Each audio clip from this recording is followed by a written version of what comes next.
대한민국 질문 23. 북한의 의료 상황은 어떤가요? 작가님, 항상 알찬 정보 담은 만화 그려주셔서 감사합니다. 궁금한 게 있는데 북한의 의료는 어떤가요? 부자들만 병원을 이용할 수 있나요? 약이 있긴 한가요? 수술은 가능한지요?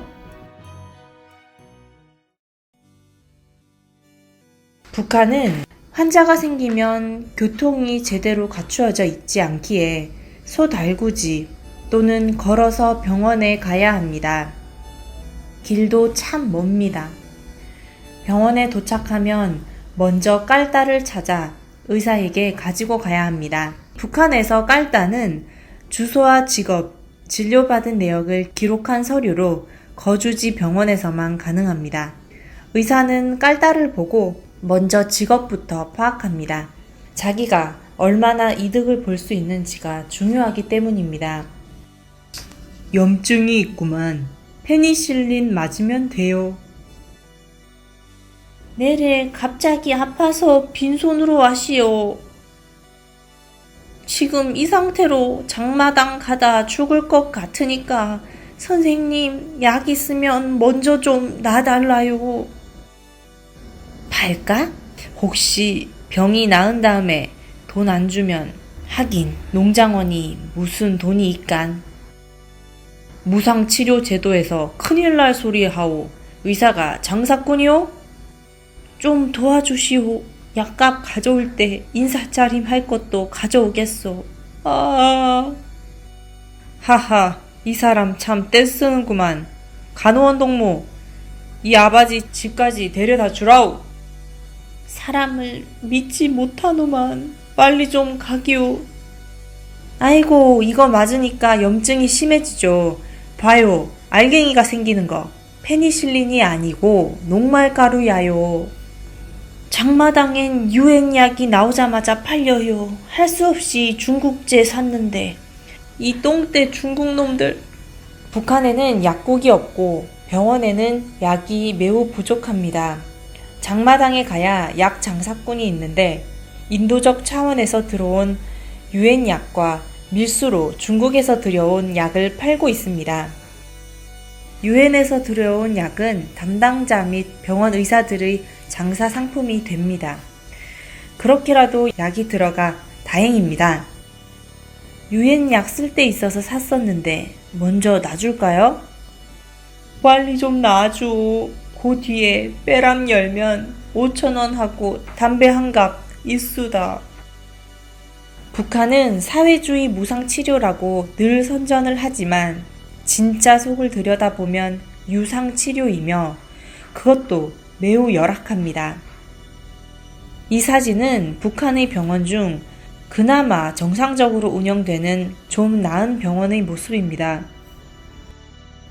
하지만 세계적인 수준의 의료시설과 무상치료가 실시되는 곳도 있는데 그것은 북한의 권력층들이 따로 사용하는 봉화진료소, 어은진료소, 남산진료소 등이 있습니다. 한국 등 세계 여러 곳에서 들어가는 현대적인 의료설비도 우선순위는 여기서부터입니다.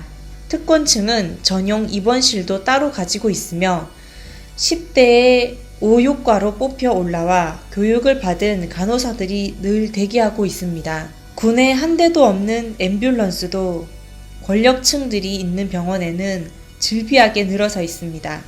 북한에서 5과 6과 선발 대상이란 북한 당국은 전국을 돌면서 10대 소녀들을 뽑아갑니다. 얼굴, 몸매, 피부, 처녀성 등을 검사하고 중앙당 5과 6과로 뽑아갑니다. 5과 6과 대상들은 중앙당 부서 또는 권력층들의 편의와 남조선 혁명가 및 세계 진보적 인민들을 상대로 한 미인작전, 인질작전 등 다양한 분야에 쓰입니다. 인질작전이란 배란기에 맞춰 임신을 시켜 아이를 인질로 삼는 것입니다. 물론 소녀들의 부모들은 자녀의 이런 행방에 대해 알지 못합니다. 그 밑으로 평양 사람들이 많이 이용하는 평의대, 평양의학대학병원. 이곳은 평양의학대학병원이고요. 김만유 병원, 조선적십자병원, 각 구역병원, 진료소 등이 있습니다. 이곳은 김만유 병원입니다. 워낙 무상치료다 보니까 늘 사람들이 미어터집니다. 그래서 누구나 친분을 내세우고 뇌물을 준비합니다. 뇌물의 양과 권력 서열에 따라 우선순위가 바뀝니다. 그러다 보니 진짜 아파서 지방에서부터 올라온 환자는 3일 넘게 기다리는 상황도 생겨납니다. 지방의 병원은 평양과 많이 다릅니다. 정말 다 죽게 된 중환자를 제외하고는 모두 집에서 치료를 합니다. 의사보다 동네에 유능한 할머니 또는 경험자가 치료를 해줍니다. 이유는 병원에 가봤자 의사에게 뇌물도 고여야 하고 약도 없고 더럽고 이가 많고 도둑도 많고 춥기 때문입니다. 불가피하게 입원을 하게 되면 침구류, 식사, 땔감, 약 등 모두 본인이 준비를 해야 합니다. 그럴 바에는 집에서 치료를 받는 게 모든 면에서 더 도움이 됩니다. 혹시 병원을 찾아갈 때에는 무상 치료받을 기회가 생겼거나 병을 진단하기 위해서입니다. 이 사진은 MBC 다큐 북한으로 간 남한 의사들 중의 한 장면으로 서울대 의대 김용 교수가 평양의학대학 소아병동을 찾은 모습입니다. 남한에서 온 의사인 줄 뒤늦게 알고 갑자기 웃음이 사라진 아이의 모습입니다. 그래서인지 탈북민들은 정착 초기 웬만큼 아파서는 병원에 잘 가지 않습니다. 한편 북한 주민들은 인도적인 지원도 좋지만 직접 북한에 들어와 현장에서 치료하고 가르쳐 주는 것을 더 좋아합니다. 인간에 대한 관심과 사랑이 그대로 전달되기 때문이지요. 평안남도에서 결핵 환자를 만나는 유진벨 재단 대표 스테판 리튼의 모습입니다. 6.25 이후 무상치료를 선택한 북한은 결국 평균 수명 단축으로 가고 있습니다.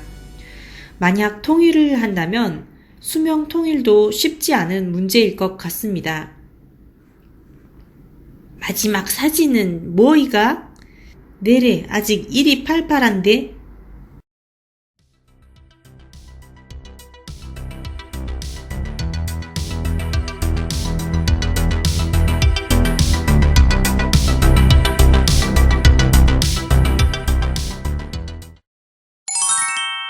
묵민관, 목민은 백성을 다스리는 벼슬아치를 이르는 말로 오늘날의 모든 관직에 있는 사람들을 일컫는 말이 되겠습니다.